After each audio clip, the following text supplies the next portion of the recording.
बिस्मिल्लाहिर्रहमानिर्रहीम। दोस्तों, इमरान खान ने जेल में होने के बावजूद भी एक बार फिर से तमाम मुसलमानों के दिल जीत लिए हैं। पाकिस्तानी अवाम के लिए जेल की सख्तियां बर्दाश्त करने के साथ साथ गैर मुस्लिमों को भी इस्लाम की अहमियत बताते हुए मुसलमान कर रहे हैं। सोशल मीडिया पर वायरल होने वाली खबर के मुताबिक इमरान खान को बाकायदगी से नमाज पढ़ते हुए देखकर बिस्मिल्लाहिर्रहमानिर्रहीम। बुतों से तुझे उम्मीदें, बुतों से तुझे उम्मीदें, खुदा से ना उम्मीदी।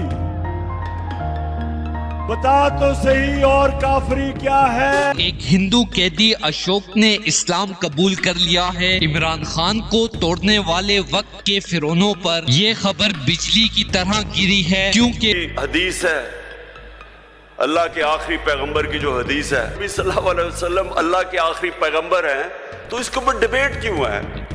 जो नहीं मानता वो मुसलमान ही नहीं है। इस पे कि अगर एक बहसियत माशरा हम इस जुल्म और नाइंसाफी के खिलाफ अपनी आवाज बुलंद नहीं करते और इसका मुकाबला नहीं करते, हमारे और भेड़ बकरियों में कोई फर्क नहीं है। मुल्क के वो नामवर डाकुओं को ऊपर बिठा दिया गया है जो 30 साल से चोरी कर रहे हैं। मुल्क आते हैं, हुकूमत करते हैं, मुल्क को लूटते हैं, वापस बाहर चले जाते हैं, फिर एनआरओ लेके फिर वापस आते हैं, फिर चोरी शुरू कर देते हैं, फिर बाहर चले जाते हैं, पैसा मुल्क का बाहर ले जाते हैं।